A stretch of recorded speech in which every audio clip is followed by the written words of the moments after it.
सियासी त्रिकोण में मायावती का दलित वोट 2024 के लिए बीजेपी, कांग्रेस और समाजवादी पार्टी ने खास रणनीति तैयार की है। बसपा सुप्रीमो मायावती के वोट में सेंधमारी की तैयारी है। बीएसपी से खिसक रहे दलित वोट बैंक में सेंध लगाने की कोशिश हो रही है।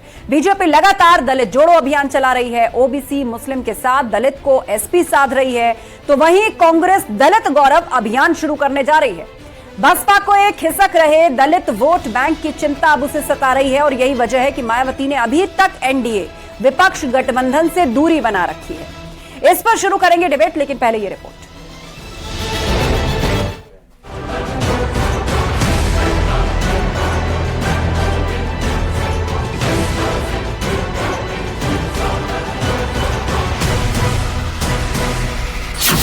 चौबीस का झगड़ा कितना अगड़ा कितना पिछड़ा।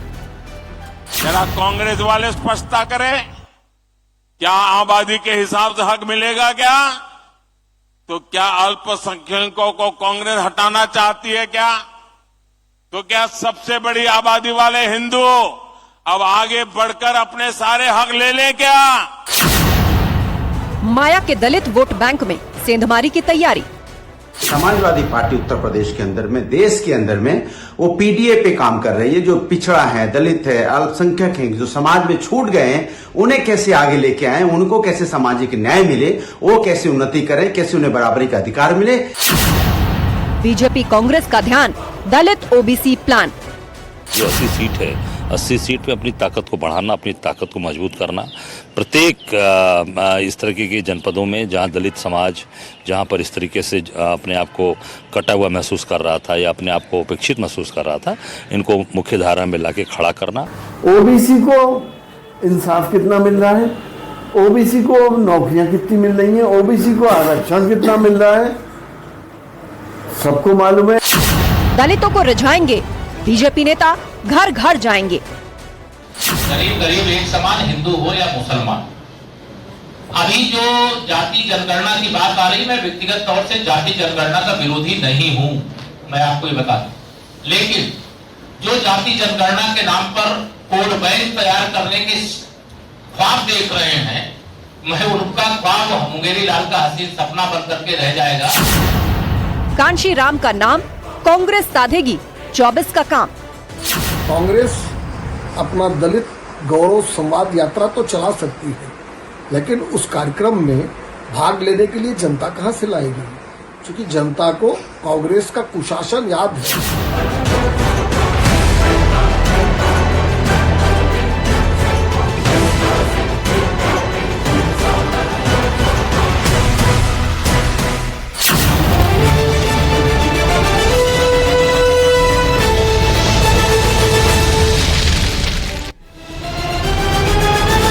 महाबहस के सवालों का एक एक करके वो तीनों सवाल आपके सामने रखने जा रहे हैं, जो अलग अलग राउंड में हम अपने सभी पैनलिस्ट से पूछने वाले हैं। सवाल नंबर 1, और सवाल ये कि 24 की सियासी डगर दलित ओबीसी वोट पर नजर। हर दल इस वक्त ये रणनीति बनाने में जुटा है कि कैसे ये कॉम्बिनेशन बस उसके पक्ष में आ जाए। इसके लिए किस पार्टी की क्या है रणनीति, कहां किस तरह सम्मेलन किया जा रहा है, क्या मैसेज दिया जा रहा है, इस पर होगा सवाल। सवाल नंबर 2, सवाल यह कि यूपी का गणित कौन साधेगा 50% ओबीसी दलित। रणनीति की कसौटी कसी जा रही है, लेकिन उत्तर प्रदेश में अगर बात किया जाए वोट बैंक के हिसाब से तो ओबीसी दलित को मिलाकर 50% वोटर है। और अब बात समाजवादी पार्टी की हो, बीजेपी की या कांग्रेस की, किस तरह तैयारी चल रही है, इस पर होगी चर्चा। और सवाल नंबर 3 ये कि बीजेपी कांग्रेस की तैयारी मायावती के वोट में सेंधमारी, ओबीसी दलित का कॉम्बिनेशन बनाने के चक्कर में आखिर सबसे बड़ा नुकसान किसका है?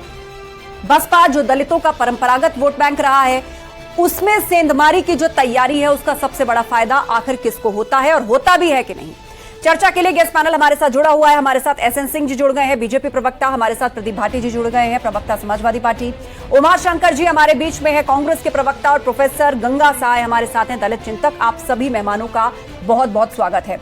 चर्चा की शुरुआत करते हैं और पहला सवाल प्रदीप जी आपसे। ये बीजेपी कह रही है कि जो लोग जातियों में बांट करके चुनाव जीतने का या वोट पाने का ख्वाब देख रहे हैं, वो मुंगेरी लाल के हसीन सपने रह जाएंगे, डिप्टी सीएम केशव प्रसाद मौर्य ने कहा है।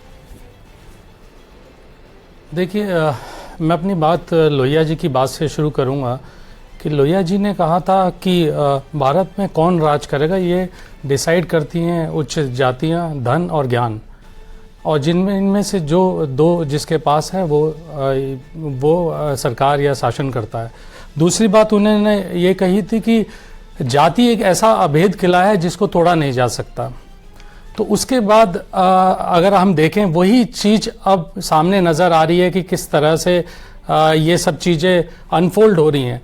आप देखिए ये बात शुरू कहाँ से हुई। महिला आरक्षण में आपने पिछड़ी जाति के लिए, हमारी महिलाओं के लिए कोई आरक्षण नहीं छोड़ा।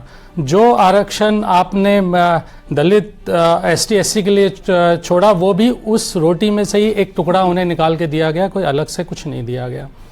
आप देखिए जहाँ पे एक उप मुख्यमंत्री हैं वो जाति जनगणना के खिलाफ बोल रहे हैं, वो कह रहे हैं ये मुंगेरी लाल के हसीन सपने हैं। ये अपमान है पिछड़ी जातियों के लिए। पिछड़ी जातियां इसलिए भाजपा को याद आ रही हैं क्योंकि इलेक्शन आ रहे हैं। आप देखिए आपको भारतीय जनता पार्टी को और जनता को ये समझ में आ गया है अब कि पैदाइशी पिछड़े और कागजी पिछड़े में फर्क है। जो कागजी पिछड़े हैं उन्होंने देश के 10 साल निकाल दिए, पिछड़ों के लिए कुछ नहीं किया। और जो पैदाइशी पिछड़े हैं वो जानते हैं असमानता, चाहे वो आर्थिक असमानता हो पिछड़ों और बहुजनों के साथ या वो सामाजिक असमानता हो, दोनों को हमें वापस उसको मेन धारा में लेके आना पड़ेगा। और जब भी हम पिछड़ों का और बहुजनों का विकास के बारे में सोच सकते हैं। भारतीय जनता पार्टी का इससे कोई सरोकार नहीं है, वो सिर्फ वोट लेने पिछड़ों के आती हैं। अब उसे फिर ध्यान आने लगा है क्योंकि इलेक्शन आ गए हैं। लेकिन आपने देखा होगा 1989 से लेके 2023 तक, मंडल से लेके आज तक उनके विचारधारा में कोई परिवर्तन नहीं हुआ है। वो 10 के 10 हैं, उनको सिर्फ वोट चाहिए, लेकिन विकास की बात होएगी तो पिछड़े उसमें शामिल हमारे बीच में उमा शंकर जी भी हैं, कांग्रेस के प्रवक्ता, उनको मैं लेकर के आना चाहूंगी। उमा शंकर जी, प्रधानमंत्री मोदी ने अपने भाषण में एक लाइन कही और कहा जब यहां पर आगे ले जाने की बात आती है, अपॉर्चुनिटीज की बात आती है, भागीदारी की बात आती है, तो वो कहते हैं कि कुछ लोग जाति के हिसाब से भागीदारी बांट करके वोट लेना चाहते हैं, लेकिन मैं भागीदारी उसको देना चाहता हूं जिसकी देश में संख्या ज्यादा है, वो है गरीब। तो क्या आपको लगता है कि ये जवाब है जो कास्ट पॉलिटिक्स या जातिगत जनगणना को आगे करके की जा रही थी, विपक्षी पार्टियों को अचानक एक मुद्दा मिला था? आस्था जी, गरीब कौन है? प्रधानमंत्री जी किसको गरीब कह रहे हैं? जो लोग गरीब हैं उन्हीं को आरक्षण देने की बात हो रही है, उन्हीं को सहूलियत देने की बात हो रही है। जाति जनगणना के माध्यम से ही तो तय होगा कि किस जाति के कितने लोग हैं, उसमें किसको आरक्षण की कितनी जरूरत है या किसको सरकारी योजनाओं की कितनी जरूरत है। अगर प्रधानमंत्री जी ईमानदार होते तो गरीब के पीछे छिपने के बजाय जो बयान उन्होंने छत्तीसगढ़ में दिया है, यानी कि वही पुराना राग कि हिंदू और मुस्लिम, मुस्लिम और हिंदू, वही वो कह रहे थे छत्तीसगढ़ में। इस बयान का जो दूसरा हिस्सा है वो जब ओबीसी के हक की बात हो रही है, जब दलितों के हक की बात हो रही थी, तब भी लगातार हिंदू मुस्लिम करके, धार्मिक विभेद करके आपस में लड़ाने का आपको अगर आपको चिंता है तो पिछड़े वर्ग में गरीब लोग हैं, दलित गरीब है, आपने उनको आगे बढ़ाने के लिए कोई योजना क्यों नहीं बनाई? कांग्रेस पार्टी ने बाबा साहब को आगे करके आजादी के साथ ही दलितों के लिए आरक्षण की व्यवस्था लागू की, तमाम योजनाएं बनाई दलितों को मुख्य धारा में लाने के लिए। आपने उसमें रुकावट पैदा की, आपने सरकार के खिलाफ उस समय आपने सरकार को घेरा, आपने कहा गरीबों की बात कर रहे हैं, दलितों की बात कर रहे हैं। पहले ये बताएं कि आखिर क्या किया इतने सालों में गरीबों और दलित के लिए, और आरक्षण को लेकर भी आपने सवाल पूछा है। हमारे साथ थोड़ी देर में SN सिंह जी जुड़ेंगे, बीजेपी प्रवक्ता, उनसे हम जवाब लेंगे, लेकिन प्रोफेसर गंगा सहाय हमारे बीच में, दलित चिंतक। प्रोफेसर गंगा सहाय, बताइए, बिहार से जब से जातिगत जनगणना के आंकड़े जारी हुए, एकदम से ओबीसी और दलित आप कह लीजिए कि 24 के हिसाब से भी बहुत आगे आ गए। हालांकि ओबीसी को साथ लेने की कोशिशें पहले से ही चल रही थी, क्योंकि पूरे देश में आप उठा करके देखेंगे तो ओबीसी वर्ग की बहुत बड़ी हिस्सेदारी है, बहुत बड़ा वोट बैंक है, आप सियासी नजर से अगर कहें। लेकिन आज ओबीसी और दलितों के साथ कॉम्बिनेशन बनाने की तैयारी कांग्रेस भी कर रही है, समाजवादी पार्टी भी कर रही है और बीजेपी भी कर रही है। सीधे सीधे बसपा को नुकसान? देखिए, बसपा को नुकसान कहने के बजाय ये कहना चाहिए कि शायद ये वो मौका है जब अब जाति के सवाल को प्रमुखता से समझा जाएगा, एड्रेस किया जाएगा। क्योंकि बसपा ने दलितों की राजनीति जरूर शुरू की, बहुजनों की राजनीति शुरू की, लेकिन धीरे धीरे वो दलित आंदोलनों से, जमीनी आंदोलनों से दूर होती चली गई। तो मेरे ख्याल से ये जाति के आंकड़े सामने आ रहे हैं, इससे लोगों को वोट की ताकत पता चलेगी कि इतनी संख्या में लोग हैं और इनके सवालों को हमको एड्रेस करना पड़ेगा। तो इसका तरीका ये हो सकता है कि कोई नया संगठन, नए लोग सामने आए जो दलितों के मुद्दों को जमीनी स्तर पर उठाएं। ठीक है, लौटेंगे आपके पास। प्रदीप भाटी जी, यहां पर जो सवाल उठा रहे थे उमाशंकर जी और कह रहे थे कि दलित हैं तो सरकार ने उनके लिए क्या किया है, आरक्षण से कैसे उनको पूरी तरह लाभ नहीं मिला है। लेकिन आप सब लोग एक तरह से INDIA का भी हिस्सा हैं, अलग अलग दलित और ओबीसी पर काम करेंगे, तो बताइए इसका नुकसान या फायदा, इसका आकलन आप 24 के लिहाज से कैसे करेंगे? देखिए आस्था जी, हर सोशल जो इश्यूज होते हैं, इलेक्शन उनका कोर मोटिव नहीं होता है। ये मांग हम 2009-10 में जब कांग्रेस ने जाति जनगणना के लिए माननीय श्रद्धेय नेताजी ने ये बात उठाई थी और बाकी ओबीसी लीडर्स ने भी उठाई थी, जब से ये मांग प्रबल रूप से उठ रही है कि जाति जनगणना होनी चाहिए। जाति जनगणना से सिर्फ कोई इलेक्शन जीतने का इशू नहीं है, ये इशू एक सामाजिक न्याय का इशू है। आप देखिए 1% लोगों के पास 40% वेल्थ है देश का। आप देखिए कितनी असमानता है, 50% लोग, नीचे से 50% जो लोग हैं उनके पास मात्र 3% वेल्थ है देश का। तो ये असमानता अगर देश में होगी तो फिर कैसे आगे बढ़ा जाएगा? माननीय अखिलेश यादव जी ने ये जो जाति जनगणना की बात और प्रबल तरीके से जो उठा रहे हैं, यही बात तो लोहिया जी ने पहले कही थी कि पिछड़ा पावे 100 में से 60। यही काशीराम जी ने भी कहा था कि जिसकी जितनी संख्या भारी उतनी उसकी हिस्सेदारी। तो ये जब मांग बहुत पुरानी है और बहुत पहले से चली आ रही है, आज भी हमारा ये मानना है कि लगभग 60% के आसपास पिछड़ा वर्ग उत्तर प्रदेश में रहता है। उसके उत्थान के लिए क्या काम किया गया, उनको आगे लेके आने के लिए क्या काम किया गया, क्या जमीनी स्तर पे काम किया भाजपा ने, सिर्फ वोट लेने के अलावा? इस चीज को भी समझना बहुत जरूरी होगा। अगर हम इस पे ध्यान नहीं देंगे और सिर्फ इसे एक इलेक्शन इशू बनाएंगे, जो समाजवादी पार्टी इलेक्शन इशू, तो इलेक्शन आएंगे तो बनेंगे ही, लेकिन इलेक्शन इशू से बड़ा इशू है कैसे पिछड़ों को आगे लेके आया जाए, कैसे बहुजनों को आगे लेके आया जाए। जितना वो लोग आगे मुख्य धारा में आएंगे उतना ही देश का उत्थान होगा। और अगर आप इसको सीरियस लेते हैं, सीरियसली देश की इकोनॉमी को बढ़ाना चाहते हैं, देश में समानता लाना चाहते हैं, तो इन मुद्दों को आपको बहुत सीरियसली लेना पड़ेगा। लेकिन भाजपा ने सिर्फ इसके साथ भी खेल किया है, चाहे वो महिला आरक्षण हो या जाति जनगणना हो। आप बार बार फ्लिप एंड फ्लॉप करते हैं, कभी कहते हैं हाँ हम इसके साथ हैं, कभी कहते हैं हम नहीं हैं। 2011 में आप साथ आते हैं, 2018 में फिर कहते हैं कि हम जाति जनगणना कराएंगे, आज मना कर रहे हैं, सुप्रीम कोर्ट में एफिडेविट देते हैं और शाम तक वापस ले लेते हैं कि हम नहीं करवाने वाले जाति जनगणना। ठीक है, अगर आप ऐसा चीज देखेंगे तो आप लोगों में साफ संदेश जा चुका है कि किस तरह से भारतीय जनता पार्टी हमारा हक छीनना चाह रही है, पिछड़ों का हक छीनना चाह रही है, दलितों का हक छीनना चाह रही है। एसएन सिंह जी हमारे बीच में जुड़ चुके हैं, बीजेपी प्रवक्ता। यही सवाल आपसे एसएन सिंह जी, एक तो जातिगत जनगणना को लेकर सरकार की नीयत पर सवाल उठाया जा रहा है, दूसरा ये पूछ रही कांग्रेस पार्टी, बताइए आपने ये कह तो दिया कि भाई देश में सबसे ज्यादा आबादी गरीबों की है, हम तो उनकी बात करते हैं, लेकिन आपने दलितों, पिछड़ों के लिए अभी तक क्या किया है? देखिए, निश्चित तौर पे हमारे मित्र जो कह रहे हैं, भारतीय जनता पार्टी की सरकार जब से आई है तभी से दलितों के लिए कार्य हुआ। उसके पहले तो परिवार के लिए कार्य होता था। कांग्रेस पार्टी भी देख लीजिए, नेहरू जी, फिर इंदिरा जी, फिर राजीव जी, फिर अब राहुल जी, सोनिया जी, ये परिवार वाली पार्टियां हैं, परिवार के लिए कार्य करती हैं। और भारतीय जनता पार्टी की सरकार आ रही है तभी गांव गरीब की खुशहाली के लिए कार्य हो रहा। आज आवास जो दिया जा रहा है वो गरीबों के लिए। भाई इनके तो बड़े बड़े आवास लंदन में भी है, दुबई में भी है, इटली में भी है, तो गरीबों को आवास दिया जा रहा है। ये जो बिजली चाहिए वो गरीबों को दिया जा रहा है, इनके लिए तो जनरेटर है, उनको उनके भोजन की व्यवस्था हो रही, किसानों को सम्मान निधि दिया जा रहा है। तो जो बिजली, पानी, सड़क सुरक्षा, शिक्षा, स्वास्थ्य की योजना चल रही है वो गरीबों के लिए चल रही है। एक बात। दूसरी बात, कांग्रेस 60 साल सरकार और सत्ता में रहती है, वो बताए कि वो जातिगत जनगणना क्यों नहीं की। 2011 में आपकी सरकार रहती है, जातिगत जनगणना आप कर लेते हैं, उसकी रिपोर्ट नहीं देते हैं। बिहार सरकार को देख लीजिए, आज ही अभी रामविलास पासवान जी के लड़के ने आरोप लगाया है, चिराग पासवान ने, कि भैया हमारी जनसंख्या 8% है, हमको 5% दिखाया जा रहा है। और न्यूज 18 के बहुत सारे रिपोर्टर लोगों के घर जाके पूछे, आपका कोई गणना करने आया? नहीं, कोई गणना करने नहीं आया, सब लालू जी के घर में और नीतीश जी के घर में बैठ के होगा। तो भारतीय जनता पार्टी ने कहा, अगर आपको देखना है तो गरीब को देखिए, गरीब की जाति नहीं होती। ठीक है, और मैं पूछ रहा हूं कि जातिगत जनगणना के बाद ये करेंगे क्या? उसके 24 काल में शैक्षिक जनगणना किए, उसका आधार ठीक है, आते एक एक करके सब पर आते हैं। एसएन सिंह जी आते हैं, अभी जातिगत जनगणना की बात चल रही है, आपने दो तरह के सवाल यहाँ पर उठाए। उमाशंकर जी जवाब। हाँ, देखिए, गरीबों को इनको बड़ी चिंता हो रही है।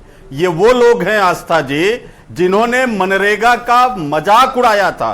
अब मनरेगा किसको फायदा पहुंचाता है ये हम सब जानते हैं, पूरा देश जानता है। ये वो लोग हैं जिन्होंने लाखों प्रवासी मजदूरों को हजारों किलोमीटर कोविड काल में पैदल चलने को मजबूर कर दिया। और ये गरीबों की बात करते हैं। ये वो लोग हैं जो सरकार, कांग्रेस की सरकार के द्वारा बनाए हुए तमाम संसाधनों को अपने पूंजीपति मित्र खास करके अडानी जी को सौंप रहे हैं। इससे गरीबों का आरक्षण भी मर रहा है और गरीबों की नौकरी भी जा रही है। ये लोग गरीब की बात करते हैं। कांग्रेस पार्टी ने जब खाद्य सुरक्षा बिल लाया, खाद्य सुरक्षा, उन्होंने आपसे ये सवाल पूछा उमाशंकर जी कि आपकी सरकार थी, 2011 में जिक्र भी हुआ था, तब आपने जातिगत जनगणना क्यों नहीं कराई? और आज आप बात करते हैं जिसकी जितनी आबादी उसकी उतनी हिस्सेदारी। कराई थी आस्था जी।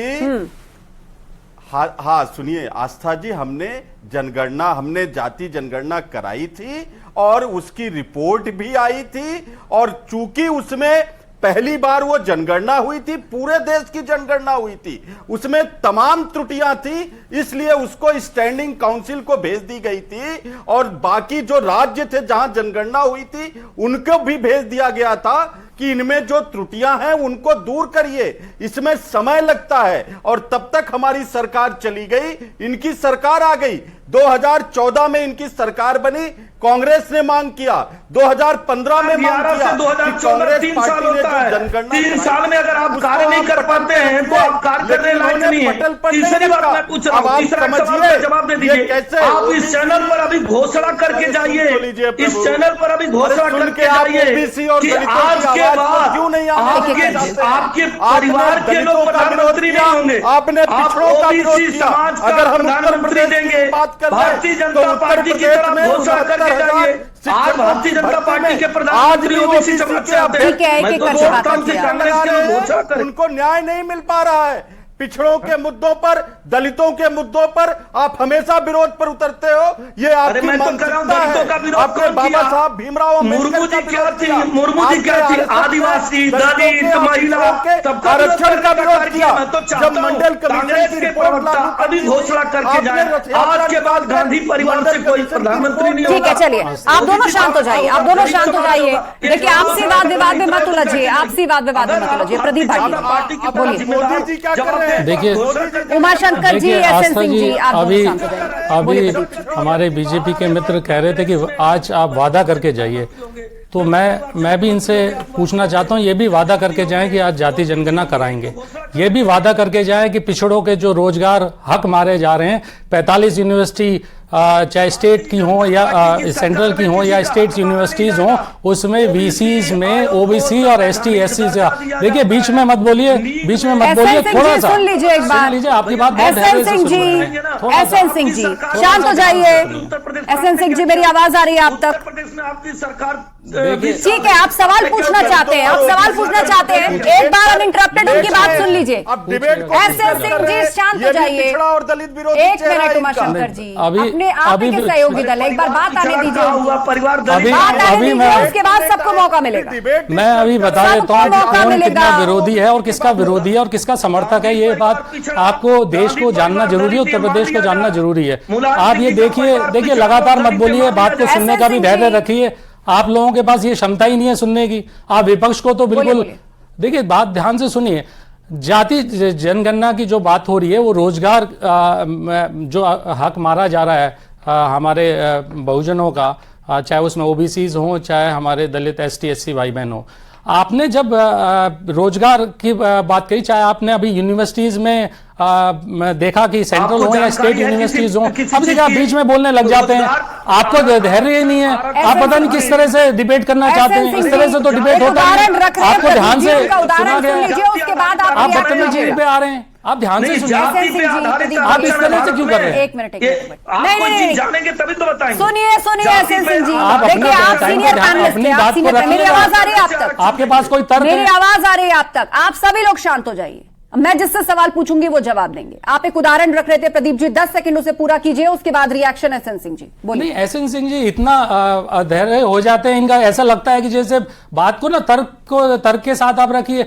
मैंने पूछा कि आप भी वादा करके जाइए कि स्टेट यूनिवर्सिटी और सेंट्रल यूनिवर्सिटीज में जो 5 से 6% पिछड़े हैं और 2 से 3% आपने एससी एससीज को जो वाइस चांसलर और रजिस्ट्रार बनाया हुआ है उसमें वादा करके जाइए। आप ये वादा करके जाइए कि जाति जनगणना करा के जाएंगे, आप वादा करके जाइए कि मित्र को सारे संसाधन नहीं बांटेंगे इस देश के, आप वादा करके जाइए ये सारे, और आप वादा करके जाइए कि महंगाई कम करेंगे देश में, आप वादा करिए ना ये सारे वादे। आप बात कर रहे थे, अभी बात कर रहे थे घर की और हर जल और अनल की बात कर रहे थे। आपको पता है उत्तर प्रदेश में 19% सिर्फ आपकी योजना लागू हुई है। ये आंकड़ा आपके प्लानिंग उसका है, प्लानिंग कमीशन का जो उमाशंकर जी, उसमें आपने ये इस तरह के आंकड़े आपके सामने आए, आपने कुछ करा तो है नहीं, और फिर भी आप उमाशंकर जी, उसके बाद दोनों का जवाब एसएन सिंह जी। बोलिए उमाशंकर जी।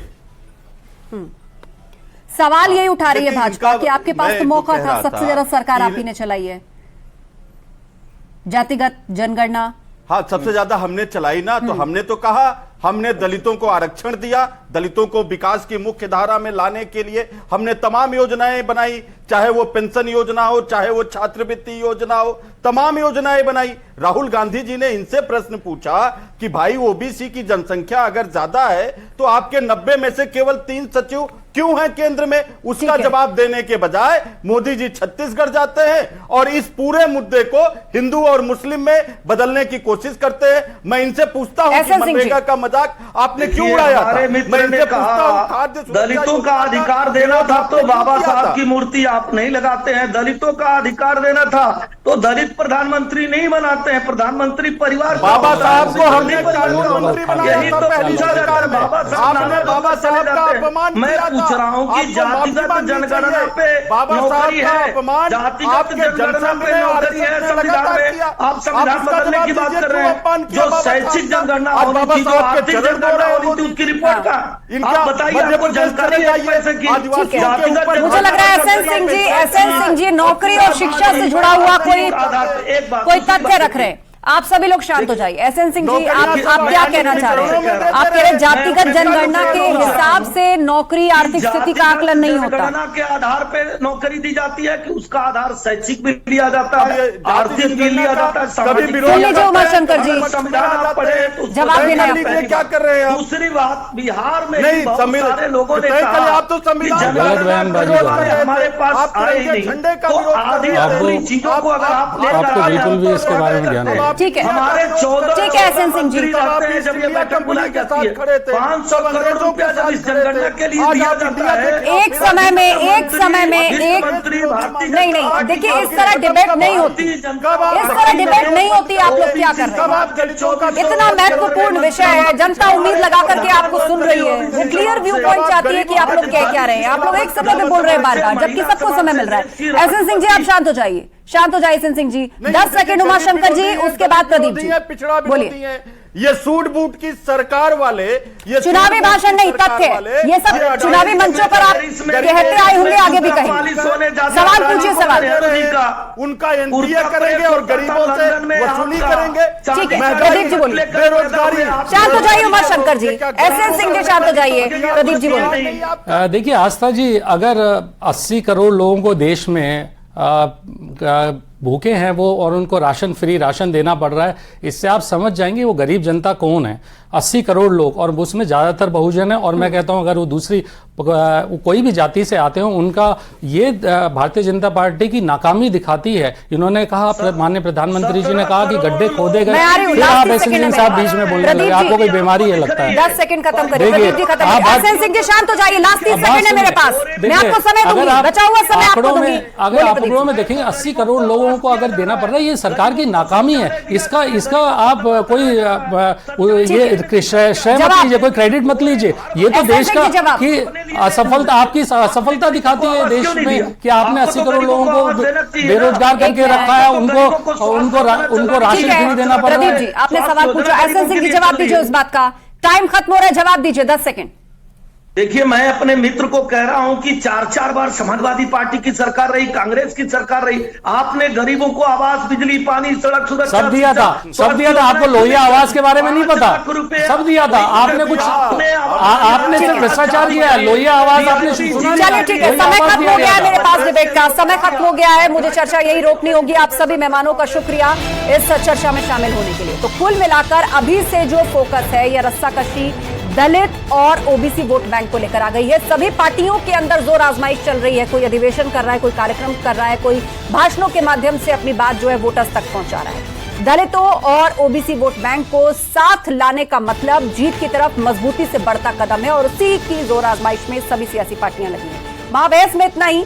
खबरें लगातार जारी हैं, आप जुड़े रहिए हमारे साथ।